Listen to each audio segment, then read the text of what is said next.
Biology के कुछ महत्वपूर्ण पॉइंट हैं। फर्स्ट ही चैप्टर है जीव विकास के प्रमुख सिद्धांत। आइए देखते हैं। लैमार्क व उपार्जित लक्षणों की वंशानुगत का सिद्धांत। सन 1809 में फ्रांसीसी वैज्ञानिक डी लैमार्क ने उनकी पुस्तक फिलोसफिक जूलॉजिक में इस सिद्धांत को प्रतिपादित किया।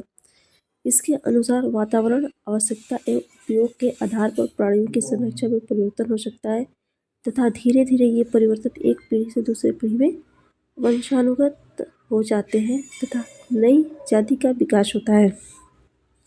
इन्होंने बताया हमारे शरीर में यदि कोई लक्षण आ जाता है तो वही वंशानुगत चला जाता है उपार्जित लक्षणों में।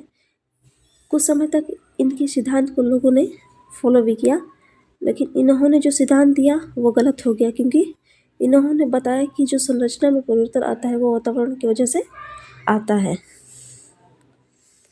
और प्रमाण पक्ष में इन्होंने प्रमाण भी दिया कि जैसे जिराफ की गर्दन का लंबा और लंबे अग्रपाद होना ऊंची पेड़ों की पत्तियां पर निर्भर रहने का कारण संभव हुआ। ठीक है, जिराफ का जो गर्दन है वो लंबा कैसे हुआ? लंबे अग्रपाद होना ऊंचे पेड़ों की पत्तियां पर निर्भर रहने का कारण संभव हुआ। सर्प की टांग का लुप्त होना। सर्प की टांग लुप्त कैसे हो गई? वातावरण की वजह से। इन्होंने ऐसा कुछ बताया है। बिल में रहने से टांगों का उपयोग कम होने से टांगें लुप्त हो गई। सर्प की टांगें लुप्त कैसे हो गई? तो बिल में रहने की वजह से। ठीक है, जलीय पक्षियों की उंगलियों के बीच पादजा का विकास। जो जलीय पक्षी होते हैं जो पानी में रहते हैं वो अपने पैरों से पानी को हटाते रहते हैं, उन्हीं के बारे में इन्होंने बताया है। मांसाहारी में तीखे नाखून, नखर युक्त पंजों का विकास। ठीक है, लैमार्क का लैमार्क की पुस्तक का क्या नाम है? तो फिलोसफिक जूलॉजिक।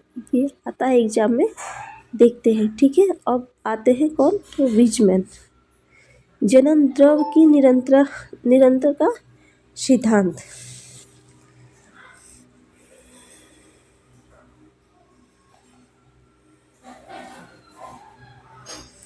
ठीक है, वीजमैन ने क्या बताया है? आइए देखते हैं। जनन द्रव कभी नष्ट नहीं होते हैं, ये एक पीढ़ी से दूसरी पीढ़ी में स्थानांतरित हो जाता है।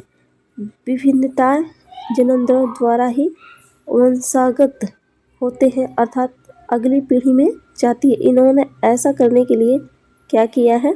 तो सिद्धांत का खंडन किया वीजमैन ने।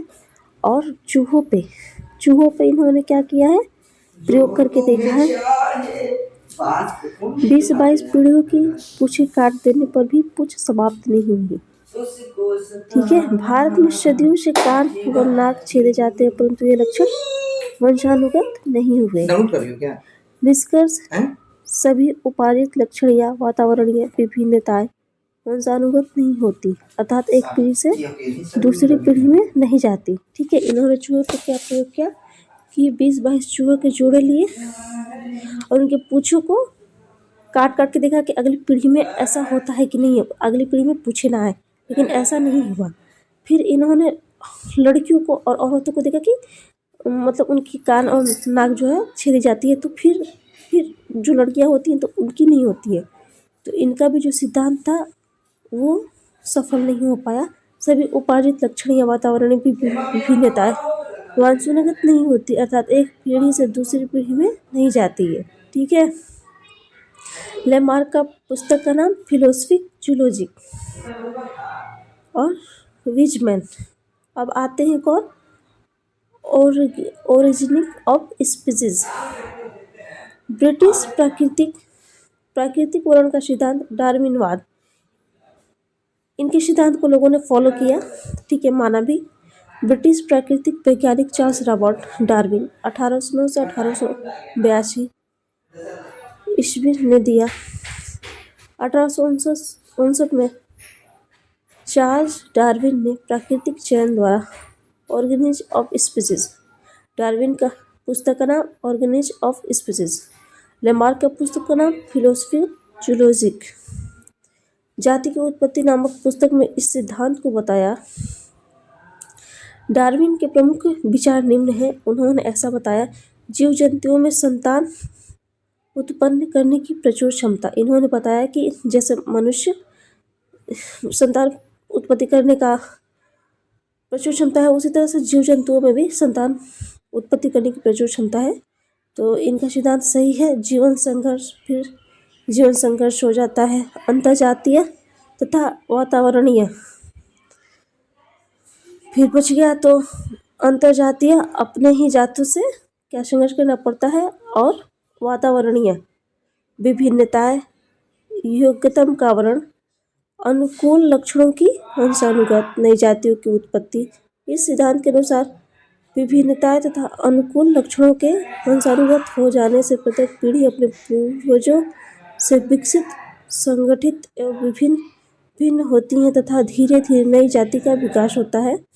प्रकृति के अनुकूल परिस्थितियों में ही जीव जीवन संघर्ष में जीवित रहते हैं। उत्परिवर्तनवाद, यह सिद्धांत हॉलैंड के वैज्ञानिक ह्यूगो डी ने दिया। इसके अनुसार कुछ पादपों तथा जंतुओं में क्रमिक विकास नहीं होता, वरन उनमें अकस्मात ही परिवर्तन हो जाते हैं, जिनकी संरचना में आए ये परिवर्तन एक पीढ़ी से दूसरी पीढ़ी में चली जाती है एवं अचानक नई जाति का उद्भव हो जाता है।